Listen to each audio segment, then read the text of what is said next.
పలు సెంటర్లో ట్రాఫిక్ తీవ్ర అంతరాయం ఏర్పడింది. అంతేకాకుండా పోలీసులు ఎంత చెప్పినా కూడా వైసీపీ నాయకులు కార్యకర్తలు పట్టించుకోలేదు, మా విధులకు ఆటంకం కలిగించారంటూ ఎస్ఐ రవివర్మ ఇబ్రహీంపట్నం పోలీస్ స్టేషన్లో కేసు కూడా నమోదు చేశారు. దీనిపై పలు సెక్షన్ల కింద న్యూసెన్స్ సెక్షన్ల కింద పలు సెక్షన్ల కింద దాదాపు 6 నుంచి 7 సెక్షన్లపై మాజీ మంత్రి జోగి రమేష్పై కేసులు పెట్టారు. ప్రస్తుతానికైతే పోలీసులు నోటీసులు కూడా జోగి రమేష్కి అందజేశారని తెలుస్తుంది. దీనిపై జోగి రమేష్ ఇంకా స్పందించాల్సిన అవసరం ఎంతనుంది. అయితే జగన్మోహన్ రెడ్డి ఇబ్రహీంపట్నం చేరుకున్న తర్వాత నిన్న 4 గంటల నుంచి దాదాపు 6 గంటల వరకు జోగి రమేష్ నివాసం వద్దున్నారు. అయితే అక్కడ పెద్ద ఎత్తున పబ్లిక్ గుమ్మిగూడారు, నాయకులు కార్యకర్తలు గుమ్మిగూడారు.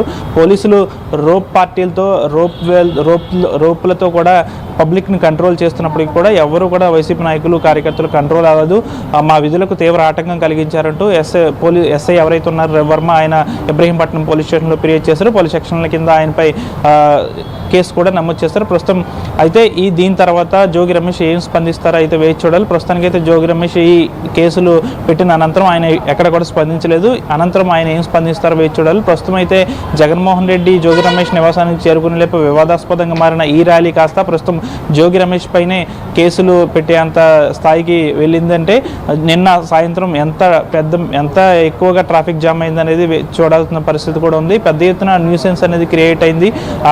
చాలా వరకు కూడా వైసీపీ కార్యకర్తలు చాలామంది బైక్ సైలెన్సర్లను కూడా తీసి పెద్ద ఎత్తున శబ్దాలు చేశారు. పోలీసులు ఎంత చెప్పినా కూడా పట్టించుకోలేదు. దీంతో పోలీసులే స్వయంగా పోలీస్ స్టేషన్లో కేసు నమోదు చేసిన ఘటన అయితే ఇబ్రహీంపట్నంలో చోటు చేసుకుంది. ప్రస్తుతం దాదాపు 7 సెక్షన్ల కింద జోగి రమేష్ పై కేసులు నమోదు చేస్తారు. జోగి రమేష్ దీనిపై ఎటువంటి స్పందిస్తారో చూడాలి. ఆయన అరెస్ట్ చేస్తారా లేకపోతే కేవలం నోటీసులు అందజేసి ఆయనపై ఏమైనా చర్యలు తీసుకుంటారనేది వేచి చూడాలి. ప్రస్తుతం జోగి రమేష్కు ఈ విధంగా నోటీసులు ఇవ్వడం పట్ల ప్రస్తుతం రాజకీయ వర్గాల్లో తీవ్ర చర్చనీయాంశంగా మారింది.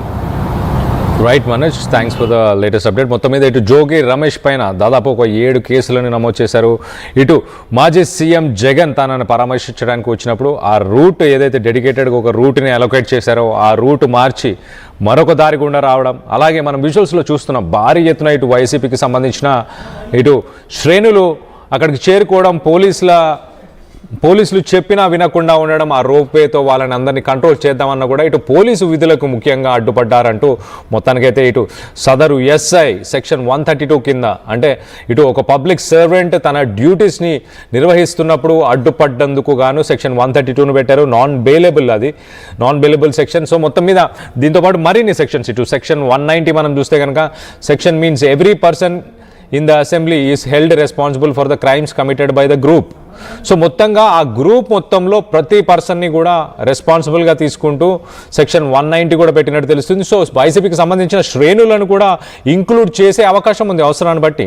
అలాగే సెక్షన్ 126 ఒకసారి మనం చూస్తే కనుక blocking of roads and free movement of general public, సాధారణ ప్రజలు ఎవరైతే మార్గాలను యూజ్ చేస్తుంటారో, రోడ్స్ని యూజ్ చేస్తారో, ఆ రోడ్స్ని ఎవరైనా బ్లాక్ చేసినా పబ్లిక్ కమ్యూటర్స్ ఎవరైతే ప్రయాణించేందుకు వాడే ఆ రూట్స్ని కనుక బ్లాక్ చేస్తే కనుక సెక్షన్ 192 అన్నట్టు తెలుస్తుంది. అలాగే సెక్షన్ 125 ఒకసారి మనం చూస్తే కనుక బైక్ ర్యాలీ ఏదైతే జరిగిందో ఆ బైక్ ర్యాలీలో అక్కడున్న ఆ బైకర్స్ ఎవరైతే ఉన్నారో వాళ్ళు అన్కంట్రోలబుల్, అలాగే కొంచెం ర్యాష్ డ్రైవింగ్ చేయడం, అలాగే కొంచెం నెగ్లిజెంట్ నిర్లక్ష్యంతో కూడా వాళ్ళు డ్రైవ్ చేయడం, అలాగే సామాన్యుల ప్రాణాలని రిస్క్లో పడేశారు ఆ డ్రైవింగ్, ఆ ర్యాలీ, వాటన్నిటి వల్ల అంటూ ఇటు సెక్షన్ 125 పెట్టారు. అలాగే సెక్షన్ 292 ఒకసారి మనం చూస్తే కనుక పబ్లిక్ న్యూసెన్స్, ఎప్పుడైతే జనరల్ పబ్లిక్కి ట్రాఫిక్ బ్లాక్ చేయడము, లేకపోతే సౌండ్స్, ఇటు మా ప్రతినిధి మనోజ్ చెప్పినట్టు ఇటు కొన్ని బైక్స్కి సైలెన్సర్స్ తీసి ఆ సౌండ్స్ ఏవైతే ఆ బైక్స్ నుంచి వస్తుంటాయో సౌండ్ పొల్యూషన్ ఏదైతే ఉందో ఆ ఎక్సెసివ్ నాయిస్ వల్ల కూడా ఇబ్బంది పడ్డారు ప్రజలు అంటూ సెక్షన్ 292 పెట్టారు. అలాగే సెక్షన్ 189 మనం ఒకసారి చూస్తే కనుక ఎక్కడైతే పర్మిషన్స్ లేని సమయంలో ఒక కామన్ ఆబ్జెక్టివ్, అందరూ ఒకే అజెండాతో కనుక ఎక్కడైతే గ్యాదరింగ్, భారీ ఎత్తున గ్యాదరింగ్, మాస్ గ్యాదరింగ్ ఎప్పుడైతే జరుగుతుందో అప్పుడు సెక్షన్ 189 పెట్టే అవకాశం ఉంది. సో మొత్తం మీద సెక్షన్ 223 కూడా ఒకసారి చెప్పే ప్రయత్నం చేస్తా. పబ్లిక్ సర్వెంట్ ఎప్పుడైతే తన విధులకి అడ్డుపడతారో అప్పుడు సెక్షన్ 223 పెట్టే అవకాశం ఉంది. ఒక మ్యాజిస్ట్రేట్ కానీ ఒక పోలీస్ ఆఫీసర్ కానీ ఎప్పుడైతే వాళ్ళ విధులకి ఎవరైనా అడ్డుపడే ప్రయత్నం ఎప్పుడైతే చేస్తారో అప్పుడు సెక్షన్ 223. సో మొత్తం మీద 7 సెక్షన్ల మీద కేసులు నమోదయ్యాయి. మరి నోటీసెస్ను కూడా సర్వ్ చేసినట్టు కూడా తెలుస్తుంది. దీనిపైన మాజీ మంత్రి జోగి రమేష్ ఎలా స్పందించబోతున్నారు? మరికొన్ని సెక్షన్స్ గతంలో కూడా మనం చూసాం. ఇటు సెక్షన్ 196, సెక్షన్ 253, అలాగే సెక్షన్ 352 అలాగే 353 ఈ సెక్షన్స్ కూడా గతంలో నమోదయ్యి ఉన్నాయి. ప్రజల్ని రెచ్చగొట్టే విధంగా ఆయన వ్యాఖ్యానించారంటూ ఇవే సెక్షన్లు, దీంట్లో కొన్ని సెక్షన్లు ఇటు మాజీ మంత్రి అంబటి రాంబాబు పైన కూడా ఉన్నాయి. మరి మాజీ మంత్రి అంబటి రాంబాబుని ఆయనని అరెస్ట్ చేశారు. మరి రెడ్ బుక్ పేరు మీదంగా రెడ్ బుక్లో ఉన్న పేర్లను ఉద్దేశించి మనం చూస్తే కనుక ఆ లిస్టును కూడా ఒకసారి మనం చూస్తే కనుక నెక్స్ట్ లిస్టులో ఉంది జోగి రమేష్ అన్న.